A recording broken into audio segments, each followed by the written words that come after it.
So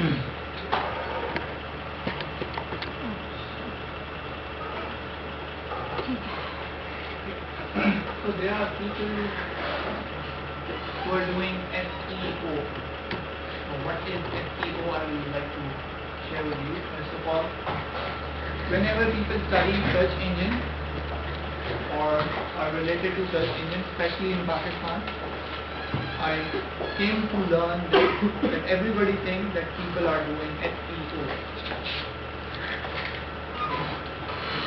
Principally, the difference between SEO and people with websites and research or something is a very big difference. Maybe by now you can learn if you have some know-how of how people do SEO, if you have ever come across to it. So, what they do is basically this. They know some tips and tricks. Okay, just like there are people working on Windows platform and they have some tips and tricks to do something or play around with Windows files or history or something. It's not that important. For example, they can put something on your startup and they can make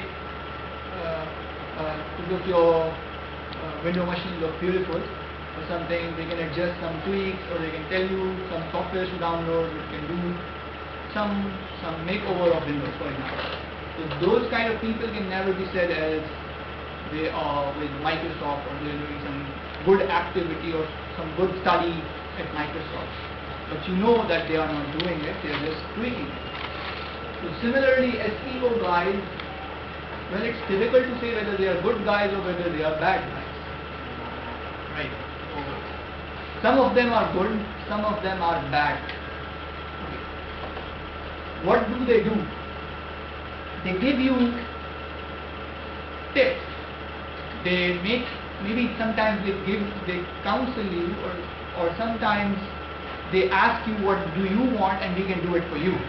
For example, you are a business owner or you are somebody who launches his website or something and you want it to appear on the top results of such as Google search or Bing or such as Yahoo.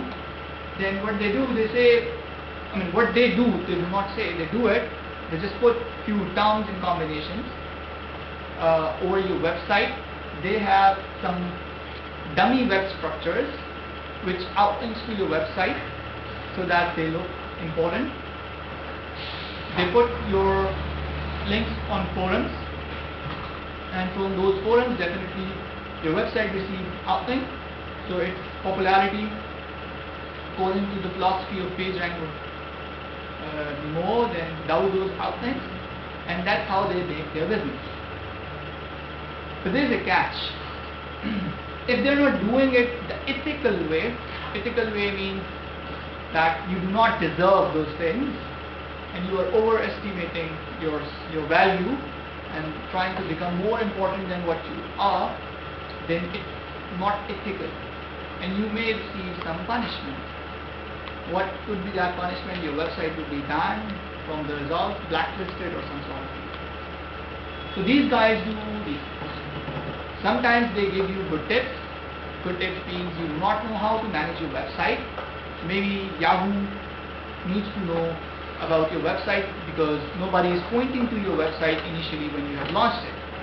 So it should be mentioned inside the Yahoo's directory structure or Google's directory structure, which is then actually treated as seed URL. So that's how you can be included in their corpus. That seems to be reasonable and legal. But what if they turn out to be doing some unethical way? Doing things the unethical way. That is, giving you tips to play around with search engine. You understand the point, right? So actually it's like a game theory. If you know about game theory, any one of you know about game theory?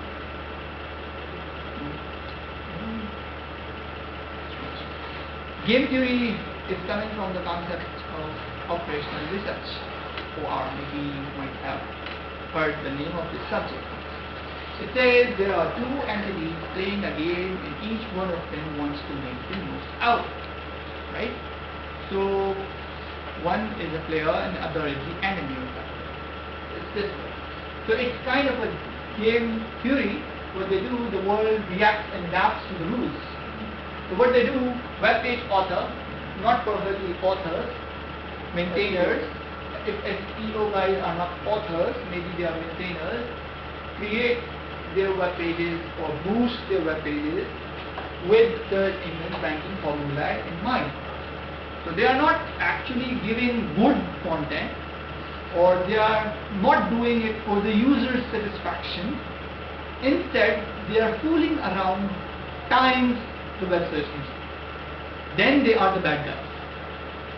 And if they are helping search engines in recognizing the original merit, for example, by putting it onto the directories and explaining what they are in a good way, and then adjusting the keywords according to what is actually the website looks like or should be, then they are actually helping the search engine or the community. Otherwise, they are the bad guys. Usually, in Pakistan, I have seen they are not the good guys. They are actually involved in unethical activities. So if there is no play around, they are out of business. And how do you put them into the search engines? I told you, for example, I will explain to you. What if I have a web link structure who's pointing to your web page all of a sudden? Many web pages all of a sudden.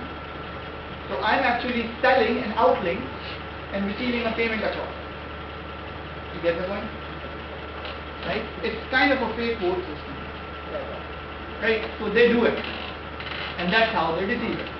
And the other way is, one more problem is, they acquire popular web hosts.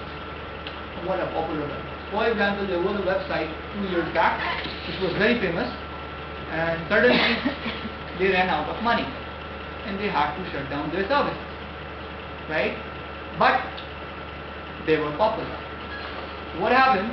These SEO guys, the bad guys, go and purchase their domain once it gets expired, and upon that domain they populate their web link structure and utilize the trust or the value or the importance of the past for their purpose, which is not good.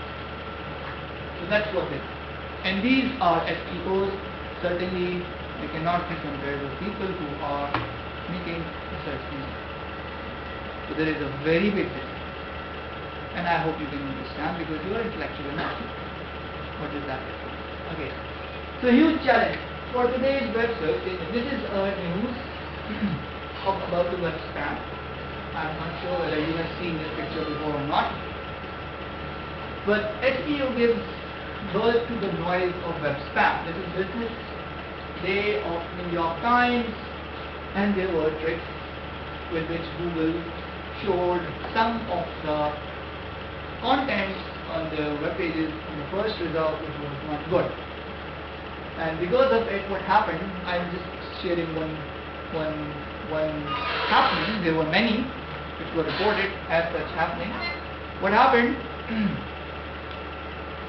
A fraud company, or maybe a fraud owner of a website, a fraud, whatever the structure is, who owned that website, the owner was, or the administrator was a fraud, and he said that you can purchase items from my website, right? And he fooled around by bad SEO and made to look his web page important, and Google got deceived with that. Somebody was searching for a product within US, and he came across to that fraud website as the top result, and went on to that website and performed the transaction. And after some days, when it was promised, as the content said on the website, stated on the website, that you will receive the product so and so after so and so many days, he did not receive anything, but he paid out the checks or the money. Then he tried to locate that owner of website and contacted the person, and upon hearing, he understood he was a fraud. So this is a big problem in terms of economy. Other than just the user satisfaction, it's a loss of finance. So Google was under the fire for such these things, and heavily reported within news in US. Maybe the news in 2009 I was sharing, but this is again the news of 2011 published February the 12th, covering majority literacy research. Article covering, and still it's very hot that there are problems of web spam, and the guys who are doing SEO are chiefly responsible for it. So what is a web spam? We say any deliberate action in order to boost a web node's rank without improving its real merit. So real merit is without giving something to the user, right? Without giving, they are doing not for the sake of user, but for their own personal interest, which is not to satisfy user, but to fool someone. So that's kind of a web spam. Since we are talking about link-based methods in the link structure or the content, we said that we are going to talk about content-based ranking methods, so we are going to talk about spam attached to link-based methods, called link spam, web spam against link-based methods. So, for example, you have a page rank, you have to apply a page rank. There were only 2 web nodes initially, and certainly a person had the intent to create a node 3. He comes like this and creates a web link structure that easily. So what he did was, like, there was N3 and he created several other web pages. It's quite possible, you can do it, right? And started out into N3. So what happened? Who is more important? Now in the web link structure, keeping in mind the page rank. Heavily, right? Heavily. So that was the problem. And that is the problem. Okay? So such kind of activity is known as a type of web spam. We call it link spam. Right? Equally mappable to creating fake words. Right? You have fake words in your wording process, kind of a fake link structure in the web link structure, or deceptive link structure we need to call it. So there are ways to deal with it. So first approach was, as I told you, that Google never used PageRank, they used TrustRank. Now what is TrustRank? Actually, it is a variation of PageRank, and it says trust, as it implies. We know we can trust some web pages, and we know that we don't know whether we can trust or not. The first statement is we can trust, and the other statement is unknown. Right? So what could be trusted web pages? Government websites. Can you trust them? They won't be involved in web spamming, right? There were EDU websites. Can you trust them? Certainly you can. Other popular websites like BBC, CNN, you can trust them. So usually they point to the web pages who are non-spam. Right?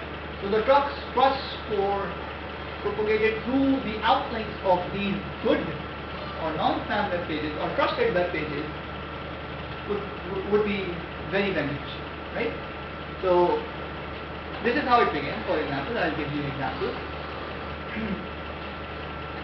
These are, let's say, the trusted nodes, right? It gives score like this. You can see, right? And other web pages, initial score was 0. You understand? We said in PageRank, every web page has, for example, 1 score. Here we say only those web pages have the score, initial score, who have the trust, or the government web pages or EU web pages. Other than those web pages don't have any score. So these outlines, and then it reaches to some population, not entire population of World Wide Web, but that population would be trusted, right? You get the logic? And that's how they further do some calculations, but the basic catch, the basic idea was this. That was the difference point how they settled it. And they said the one that has the highest trust score should be the highest in terms of importance. And that was quite good. And Google made much money out of it.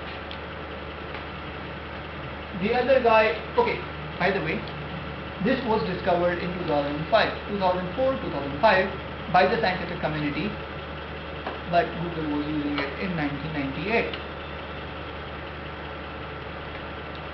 Then maybe sometimes afterwards people came up with a different philosophy, the anti-trust. They say, okay, that has the score and have some trusted pages on the top result, but they say some of the spam pages were also seen in some results after applying TrustRank. This paper, the next paper in 2006, said this, how they performed some evaluation and experiments and they showed it. So what was their philosophy? They said some web pages we know are spam. For example, the domains starting with free and cheap and these kind of blah blah and long listed or automated generated long listed domain names are spam. Somehow we know it. And then what we do, rather than going toward the outlink, we go backwards in the inlink and set the score of 1 to the spam node, which we know by manual way, and propagate it back. The ones that have the highest spam score shall never appear in the search result. So they are in fact the spam nodes. So if you see, these both two algorithms are basically on the philosophy. Trend is known by the company he keeps. The good guys will refer to good guys, and bad guys are referred by the bad guys. Maybe the bad guys can refer to a good guy in order to deceive, but a bad person is heavily referred by another bad person. You understand? Because of this cycle. That was the anti-TrustRank philosophy. Then this paper, the author of these paper, when received an attack upon them, actually they were with the guys from Yahoo, when they received the attack from here, Stanford, they came up with another solution on top of TrustRank. They say, well, that was not to discover spam results, that was just to show how we can improve page rank. Then they say, if we have to discover spam, then this is our answer to it. So what they said good web page or trusted web page may have some links from trusted web page and may have some links from non-trustable web pages, or maybe bad pages, or maybe spam pages. So we have to check the proportion of what percentage of scores are coming from trusted and what percentage are coming from whom we don't know, right? So that would decide whether the node could be trusted or not. And if the trust score is low, then higher chance is if we spam. So that was the philosophy, and the philosophy was page rank score minus the trust rank score of a node, definitely, divided by the page rank score, and then if it is greater than certain threshold, declare it as spam. It means if trust score is very low and page rank score is very high, what does it mean? It had a link structure that was pointing to it heavily but not part of a trust rank. What does it mean? Spam. That was their principle. You get the idea? And it was very good. And then there were other guys who were working, and they come up with some way in 2005 known as link farm spam. They said usually bad web pages bidirectionally link with each other, spam web pages. And they said, if you outlink to me, I'll outlink to you. Fair enough. So those web pages who have a lot of bidirectional web link structures are involved in spamming. And those who we know are involved in bidirectional linking are part of spam, okay, but there are other pages such as 5 who are outlinking to those web pages who were discovered as spam. So on first stage they say discover those web pages who have a lot of bidirectional web pages. So there would be a threshold. Let's say we have 2. So if we have 2, 1, 3 and 4 will be discovered as spam pages because they have one has bidirectional link with 3 node and 4 node, and similarly both of these have with each other, right? So 1, 3 and 4 would be spam, and then 5 is outlinking it with 3 outlinks to the spam, then 5 is also spam. That was their fundamental idea. But the problem was with them that there were false reports, because it's true that IBA would have bidirectional links with its other sister universities for the sake of administrative purposes, and government also have these things for the sake of administrative purposes. So that was not that true, right? And sometimes maybe a good page is also pointing to it for some stupid reason. There are some stupid reasons for that. They point to it. They don't know, but they are pointing to it. There was a problem. So what we did in our research, I did on my research actually, that concluded in 2011, January maybe. Though I'm still working on it, but what I'm about to show you is part of that what I did. I completed near around January 2011. So we came up with, let's get this part. I'll just come to the strongest part so that you can understand. I mean, I said my research part of research was to combine the 4 famous algorithms and achieve better results. So as part of that, I combined somehow and have a very good successive algorithm, 1 pass, 2 pass and 3 pass, and achieve some good results. But I also targeted that TrustRank has some problem, Anti-TrustRank has some problem, so we can modify it. Similarly the other 2. And what was the problem? I'll tell you. This is my implementation, which I did over there in Korea. I said at that point of time, I tagged there are some trustworthy web pages such as educational website, and it's perfectly true that they outlink to their students, right, for the sake of being a student, maybe their blogs, and that student somehow happens to get deceived by a spammer and he outlinks to a spammer. Possible reason could be that student is maybe he is also involved in spamming. That could be one reason. And other reason could be he outlinked to a web content which was looking like to be reasonable to him. For example, some tutorial of something on which he was working. But beneath that tutorial there were few hidden outlinks, the link structure pointing to actual website. So someone can do this. They do it. They put some useful content so that you point to their website, and actually with the hidden link structure they have with the same color of that of background, the links. So user cannot click to those links because of the color combination, but when crawler does it, the link extractor finds it as a link. So there are many other ways with which they play around. I'm just narrating one of it. So I noted that it is a possibility, like we know about good seeds or non-spam seeds like government websites. The Anti-TrustRank guys told us how to know about bad seeds, right? So if we just put these both seeds together and apply it, for example, bring in a seed of spam domain, then maybe, for example, our exception list says these were spam.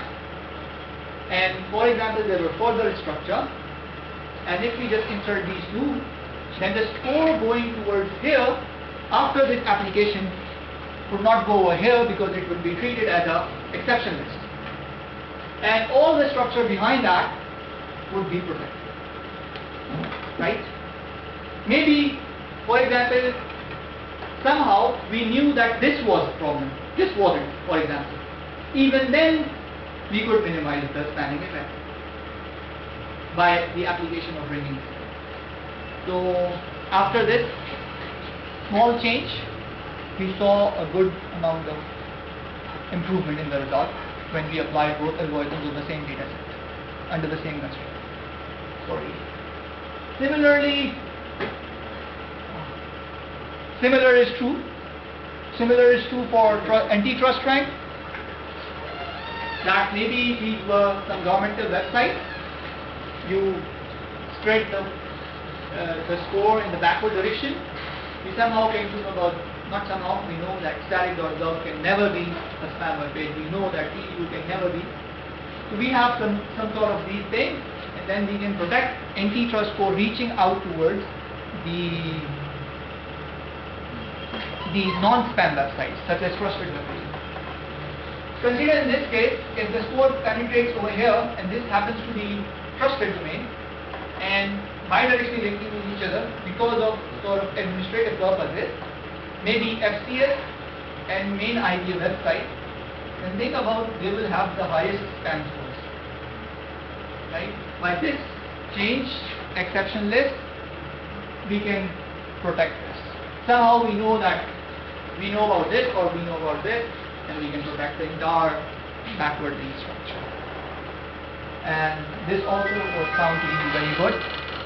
Similarly, we said spam map, you used TrustRank, but we in our research said do not use TrustRank because of the same problem as pointed before. Use the modified TrustRank and subtract the scores like that. When we did it, we observed that result.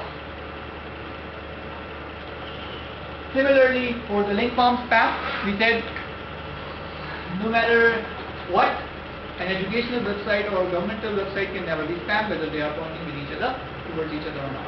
So these kind of things. And similarly, if we know about some of the spam seed beforehand, then not only 5, for example, if 5 is not pointing to this link structure, maybe it's pointing to some well-known, well-established link structure who are involved in web spam, then 5 should also be web spam.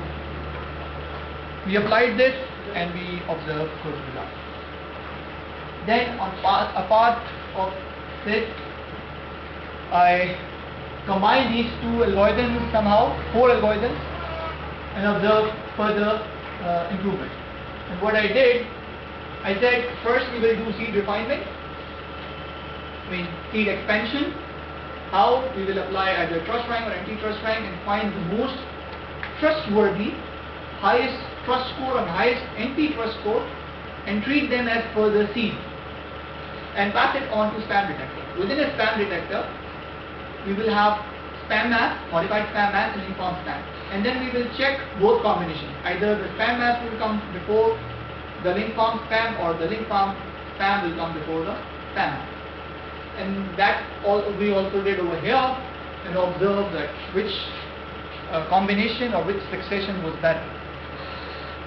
And strategy, as I told you, either this followed by this or this followed by this, similarly for both. And then we applied these kind of the threshold parameters. If you want to go through it, I can give you the entire algorithms if you want and everything in the document. So we applied it on 77.9 million web pages gathered from the Yahoo index of 2006. There was some seed provided by the Yahoo and there were some test sets. Like you apply these seed sets as your input and you have to discover this information.